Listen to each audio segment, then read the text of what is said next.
జీవితంలో ఒక్కసారైనా దర్శించాలనుకునే అద్భుత యాత్ర కైలాస మానస సరోవర యాత్ర. పూర్తి వివరాల కోసం సంప్రదించండి Shri Gayatri tours and travels. Sir నమస్తే. నమస్తే అండి. ఇప్పుడు ట్రంప్ మనకి 50% ట్యాక్స్ విధించాడు. ఇది ఒక పెద్ద చర్చనీయాంశమైంది. దీన్ని మోడీ ఎలా డీల్ చేస్తాడు? అసలు ఆయన అలా ట్రంప్ ఇటువంటి నిర్ణయం తీసుకోవడానికి కారణం ఏంటి? అంటే దిగుమతి సుంకాలు పెంచారు. హ్మ్. దిగుమతి సుంకాలంటే మనం ఇక్కడ నుంచి ఏదైనా ఎక్స్‌పోర్ట్ చేస్తే అక్కడ టాక్స్ కట్టాల్సి ఉంటుంది. ఓకే. సో, ఈ టాక్స్ అనేది పే చేయటానికి అక్కడ కంపెనీలు ఎవడన్నా ఇక్కడ ఆర్డర్ ఇవ్వాలి. హ్మ్. ఆర్డర్ ఇస్తే వీళ్ళు పంపిస్తే అక్కడ వీళ్ళతో కుదుర్చుకున్నటువంటి బేరానికి అదనంగా అక్కడ పన్ను యాడ్ అవుతుంది. అవును. అది కూడా కలిపి వాళ్ళు అక్కడ అమ్ముకోవాలి. హ్మ్. అమ్ముకోవాలంటే ఇది ఎవరు భరించాలి అన్న దగ్గర ఓ చర్చ. హ్మ్.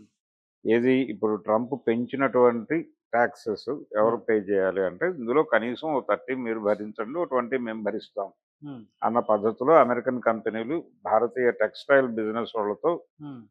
ఒక చర్చలు జరిపినాయి. దాంతో ఇది ప్రపంచం ముందుకు వచ్చింది ఈ విషయం. హ్మ్. అయితే ఈ దిగుమతి సుంకాలు ఎప్పుడైతే వాళ్ళు పెంచారో హ్మ్. పెంచినప్పుడు ఆటోమేటిక్గా కొన్ని ఆర్డర్స్ పోతాయి. హ్మ్. పోతే ఇక్కడ దాని మీద ఆధారపడినటువంటి కంపెనీల వాళ్ళు ఏమైపోతారంటే ఇక్కడ ఒక వ్యవస్థ ఉంటుంది కదా! ఈ గవర్నమెంట్ ఇండస్ట్రీ ఉంది. హ్మ్. వీళ్ళందరూ నష్టపోతారు. ఓకే. అంటే ఆ ఎక్స్‌పోర్ట్ జోన్ లేదు అన్నప్పుడు ఇక్కడ పని తగ్గుతుంది. అవును. అయితే ఎందుకు దిగుమతి సుంకాలు పెంచుతారు జనరల్‌గా? హ్మ్. అంటే గతంలో మన దేశంలో కూడా దిగుమతి సుంకాలు విపరీతంగా ఉండేవి. హ్మ్. దిగుమతి సుంకాలు విపరీతంగా పెరిగినప్పుడు స్మగుల్డ్ గూడ్స్ వస్తుంది. ఓకే. ఆ రోజుల్లో సముద్రం నుంచి దొంగతనంగా తీసుకొచ్చిన టేప్ రికార్డర్‌లు, హ్మ్. దొంగతనంగా కొనుక్కున్న వాచీలు పెట్టుకుని వాక్‌మ్యాన్‌లు. తిరిగేవాళ్ళు. అవును. ఎందుకు తిరిగేవాళ్ళంటే దిగుమతి సుంకాలు అధికంగా ఉన్నప్పుడు దొంగ మార్గాల్లో సరుకులు చేరతాయి. ఓకే. ఇది ఒక ఇదొక గొడవ. హ్మ్. అయితే దీని ద్వారా ఏం ఆశిస్తారు అంటే దేశీయ పరిశ్రమల్ని కాపాడుకోవడం జరుగుతుంది. దేశీయ పరిశ్రమలని అంటే ఈ దేశంలో తయారు చేసే వస్తువుల్ని హ్మ్. ఈ దేశం ప్రజలకి అందించటానికి హ్మ్. పోటీ ఉండకుండా ఉంటుంది. బయట దేశాల నుంచి వచ్చినటువంటి వస్తువులు అవి తక్కువకొచ్చేసినాయి అనుకోండి ఇక్కడికి. హ్మ్. ఈ దేశంలో తయారైన వస్తువు రూ. 10 ఉంటే, హ్మ్. బయట నుంచి తయారై వచ్చినటువంటి వస్తువు రూపాయే అయితే, హ్మ్. జనం అది కొంటారు తప్ప ఇది కొనరు. అవును. అందుకని దేశీయ పరిశ్రమల్ని కాపాడటానికి, దేశీయ పారిశ్రామిక వ్యవస్థను కాపాడుకోవడానికి, బయట నుంచి వచ్చే పోటీని నివారించటం కోసం హ్మ్. ఈ దిగుమతి సుంకాలు పెంచటం అనేది అన్ని దేశాలు చేశాయి. ఓకే. కానీ వరల్డ్ బ్యాంకు గ్లోబలైజేషన్‌లో భాగంగా ప్రతి దేశంలోనూ దిగుమతి సుంకాలు తగ్గించాలి. అంటే గ్లోబల్ మార్కెట్, హ్మ్. గ్లోబలైజేషన్ అంటే అర్థం అదే. ప్రపంచమంతా ఒకటే మార్కెట్‌గా నడవాలి హ్మ్. అని పెట్టి మొత్తం మూడో ప్రపంచ దేశాలన్నిట్లోనూ దిగుమతి సుంకాలని దాదాపుగా తీయించేశారు. హ్మ్.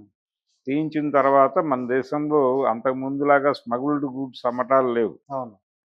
ఇప్పుడు స్ట్రెయిట్‌గా అన్నీ వచ్చేస్తున్నాయి. మనం కొనుక్కుంటున్నాం. మన సరుకులు అక్కడికెళ్తున్నాయి. అవును. నడుస్తోంది. ఓకే.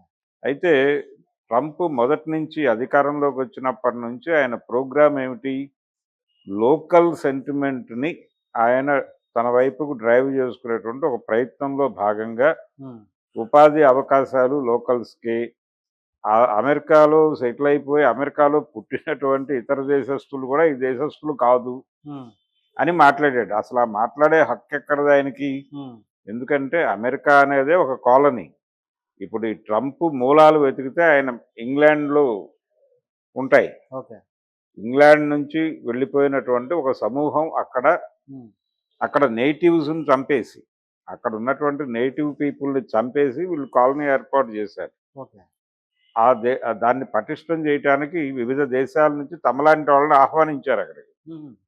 అలా ఒక అభివృద్ధి చెందిందక్కడ. అభివృద్ధి అనే పేరుతో వాళ్ళు లోకల్ పీపుల్‌ని, నేటివ్ పీపుల్‌ని చంపి అవతల పాడేశారు. ఇది అమెరికా చరిత్ర. కాబట్టి ఇప్పుడు వీళ్ళు కొత్తగా నేటివ్ అనేటువంటి పదం తీసుకురావటం, హ్మ్. అది ఖచ్చితంగా హాస్యాస్పదమే. రెండోది దుర్మార్గం. లోకల్ పీపుల్ అని ఎవరైతే క్లెయిమ్ చేసుకుంటున్నారో, హ్మ్. వీళ్ళు గతంలో వీళ్ళు నిలబెట్టడం కోసం నేటివ్స్‌ని చంపారు. ఇప్పుడు వస్తున్నటువంటి వాళ్ళని చంపుతామంటున్నారు. చంపారు కొంతమందిని. హ్మ్. భారతీయుల మీద కూడా దాడులు జరిగాయి కదా ఆ మధ్య. అవును. వీళ్ళ రెస్టారెంట్ల మీద దాడులు జరిగినాయి, వీళ్ళ ఎస్టాబ్లిష్మెంట్ల మీద దాడులు జరిగినాయి. అవును. ఈ దాడులన్నిటికీ లోకల్ పీపుల్లో ఉన్నటువంటి ఒక నిరుద్యోగము, వాళ్ళ భద్రత ఉమ్, అంటే ఉపాధి భద్రత, ఆదాయ భద్రత తగ్గిన తర్వాత ఈ రకమైనటువంటి దాడులు జరుగుతాయి. ఓకే. వాటిని వాళ్ళని సంతృప్తి పరచడం కోసం తానేదో చర్యలు తీసుకుంటున్నట్టుగా, ఉమ్, అలాగే అన్ని రకాల ఉద్యోగాల్లోనూ లోకల్స్కే ప్రాధాన్యత అన్నట్టుగాను ఉమ్, కనిపించటం కోసం ఒక డ్రామా నడుపుతున్నాడు. అందులో భాగమే దేశీయ పారిశ్రామిక రంగాన్ని కాపాడుకోవడం ఉమ్, అనే ప్రోగ్రాంలో భాగంగా ఈ సుంకాల పెంపు, దిగుమతి సుంకాల పెంపు ఉమ్, అనే నిర్ణయం ఆయన తీసుకున్నాడు. ఆయన అధ్యక్ష పదవిలోకి వచ్చిన క్షణం నుంచి ఈ రకమైన నిర్ణయాలు తీసుకుని సెన్సేషన్ క్రియేట్ చేస్తున్నాడు. అవును. దీనిలో భాగంగానే భారతదేశంతో తన వ్యవహార శైలి, ఇప్పుడు అజిత్ దోవల్ రష్యాలో ఉన్నాడు. ఉమ్, ఆయన పుతిన్తో సమావేశం అయ్యాడు. అవును. అవును. పుతిన్తో సమావేశం అవటం మీద ఇప్పుడు చమురు, ఆయుధాలు రష్యా నుంచి దిగుమతి చేసుకుంటున్నారు వీళ్ళు ఉమ్, అని, రష్యాతో వీళ్ళ సంబంధాలు పెరుగుతున్నాయనే కోపంతో అవును. అమెరికా ఇది చేసింది అనేది ఒక చర్చ జరుగుతోంది. కానీ ఇది పూర్తిగా ఆ, ఆధారరహితమైనటువంటి గొడవే. ఇది ఓకే. కాదు అసలు విషయం. తన్ని తాను కాపాడుకోవడం కోసం ఉమ్, పుతిన్ ఆ, పుతిన్ మీద దాడి చేస్తున్నాడు, కానీ ట్రంప్ ఉమ్, అది కూడా తన్ని తాను కాపాడుకోవడం కోసం. ఓకే. అంటే నిజానికి రష్యా మొత్తం బద్దలైపోయి, సోవియట్ విచ్ఛిన్నం అయిపోయిన తర్వాత, రష్యా బలహీన పడిపోయిన తర్వాత ఉమ్, ఏకధ్రువ ప్రపంచంగా మారింది. అమెరికా సెంట్రిక్గా ప్రపంచం మారిపోయింది. ఓకే. అయితే ఇటీవల కాలంలో అమెరికా పరిస్థితి గందరగోళం కావడం, అమెరికన్ ఎకానమీ దెబ్బతినటం, ఉమ్, నెమ్మదిగా చైనా రైజ్ అవటం, ఉమ్, ఈ కారణాలన్నిటి రీత్యా అమెరికన్ సెంటిమెంట్ని, అమెరికా అగ్రరాజ్య స్వభావాన్ని ప్రపంచానికి ముందు ఉమ్, గంభీరంగా నిలబెట్టడం కోసం ట్రంప్ గారు ఒక ప్రయత్నం చేస్తున్నాడు. అది ఎన్నికల హామీలో చెప్పాడు ఆయన. ఓకే. అందులో భాగంగానే పుతిన్ మీద అప్పుడప్పుడు ఆయన గుర్రుగా ఉన్నట్టుగా రష్యా మీద, చైనా మీద ఇప్పటికీ అదేదో పాత కమ్యూనిస్ట్ కంట్రీ అన్నట్టుగా మాట్లాడుతూ ఉంటాడు. కానీ అవేవి లేవు, ఎక్కడ చైనాలోనూ లేదు, రష్యాలోనూ లేదు. ఉమ్, కాకపోతే అప్పుడప్పుడు మాట్లాడుతూ ఉంటాడు. నిజానికి భారత ప్రభుత్వం కూడా ట్రంప్ పట్ల అవిధేయతతో అయితే లేదు. ఓకే. దానికి ఉదాహరణ పహల్గాం దాడి జరిగిన తర్వాత ఉమ్, పాకిస్తాన్ మీద వీళ్ళు యుద్ధ ప్రకటన చేసి ఒక ఒక 15 సర్జికల్ దాడులతో అసలు పాకిస్తాన్ అనే దేశమే లేకుండా చేస్తాం అని గంభీరంగా మాట్లాడినటువంటి పెద్ద మనుషులు చాలామంది ఉన్నారు. ఉమ్, ఈ సర్జికల్ దాడులు అనే కార్యక్రమం మొదలవుతుండగానే ఉమ్, అక్కడి నుంచి ట్రంప్ గారి ఫోన్ వచ్చింది. ఉమ్, ట్రంప్ గారు ఫోన్ అడ్రస్ చేసినటువంటి నరేంద్ర మోడీ గారు మర్నాటి పొద్దున్న నుంచి వాళ్ళతో శాంతి చర్చలు జరుపుతాం తప్ప కాల్పులు జరపమని చెప్పాడు స్పష్టంగా. అవును. ఈ దేశంలో ఉన్న మావోయిస్టులను కాల్చి చంపడం పట్ల ఉన్న ఉత్సాహం ఆయనకి, ఉమ్, వీళ్ళు మేము ఆయుధాలు పక్కన పెట్టి చర్చలకు వస్తామన్నా వీళ్ళతో చర్చలు లేవని చెప్పాడు ఆయన. ఉమ్, మాటలు లేవు, మాట్లాడుకోవటాలు లేవని చెప్పి అమిత్ షా గారు ఆ, మిమ్మల్ని చంపేసి తీరటం అనేది ఖాయము, ఉమ్, 2026 మార్చి 31వ తారీఖు కల్లా మొత్తం అందరినీ చంపేస్తానని ఓపెన్ స్టేట్మెంట్ ఇచ్చాడు. అవును. కానీ పాకిస్తాన్తో మాత్రం చర్చలు జరుపుతామని నరేంద్ర మోడీ గారు మాట్లాడతాడు. ఉమ్, దాని వెనకాల ట్రంప్ గారి ఫోన్ కాల్ ఉందనే విషయం అందరికీ తెలుసు. ఉమ్, కాబట్టి వీళ్ళేదో అమెరికా పట్ల అవిధేయతతో వ్యవహరిస్తున్నారని ఆయన ఏదో అలిగి సుంకాలు పెంచాడు, ఉమ్, వీళ్ళేదో రష్యాతో ఆయుధ వ్యాపారం, చమురు వ్యాపారం చేస్తున్నారని కోపగించి చేస్తున్నాడు. ఇవన్నీ కూడా ఉమ్, పైకి కనిపిస్తున్నటువంటి వ్యవహారాలు తప్ప వీటిలో పూర్తి వాస్తవాలు ఉన్నాయని నేనైతే అనుకోవడం లేదు. ఓకే. చాలా స్పష్టంగా అమెరికా పీపుల్ అనబడేటువంటి అమెరికన్ నేటివ్స్ అని పిలుచుకుంటున్న వాళ్ళ నేటివ్స్ కాదు, ఉమ్, వాళ్ళ మూలాలన్నీ ఇంగ్లాండ్లో ఉంటాయి వెతికితే. ఉమ్, రూట్స్ అని చెప్పి అలెక్స్ హెలీ ఆ మధ్య రాశాడు. ఉమ్, కాబట్టి వీళ్ళ వీళ్ళ వెతికితే, మూలాలు వెతికితే ఎక్కడో ఉంటాయి. ఓకే. వీళ్ళని కూడా తన్ని తగలేయాల్సిన వాళ్ళే. ఉమ్, ఒరిజినల్గా నేటివ్ రెడ్ ఇండియన్స్ అంటారు వాళ్ళు. ఉమ్, వాళ్ళందరినీ చంపేశారు వీళ్ళు, వాళ్ళతో కూలి పనులు చేయించుకుని చంపారు. ఉమ్, కాబట్టి వాళ్ళు చాలక అమెరికా నుంచి, ఆఫ్రికా నుంచి అమెరికాకి నిగ్రోలని బలవంతంగా అక్కడ మనుషుల్ని జంతువుల్లా పట్టుకుని బోన్స్లో పెట్టి అక్కడ నుంచి పడవల్లో తరలించి తీసుకొచ్చి ఇక్కడ వాళ్ళ గనుల్లో పనిచేయించుకున్నారు. బా. అంత దుర్మార్గమైన చరిత్ర అమెరికాకు ఉంది. ఉమ్, మనుషుల్ని జంతువుల్లాగా మనుషుల్ని సరుకులుగా మార్చినటువంటి వికృతమైనటువంటి వ్యవస్థ ఆ Hmm. దేశంలో ఉంది. ఉమ్, దాని వారసుడే ట్రంప్. ఓకే. కాబట్టి అందులో భాగంగా ఆయన ఆ నేటివ్ ఎవరైతే ఈ ఆఫ్రికన్స్ మీద దాడులు చేశారో బానిసలుగా మనుషులను పెట్టుకుని బానిసల సంతలు జరిగేవి అక్కడ ఉమ్, అమెరికాలో. బాగా ఏపుగా ఉన్నటువంటి బానిసను కొనుక్కుని తీసుకెళ్ళి ఇంట్లో అన్ని పనులు చేయించుకునేవాళ్ళు. బా.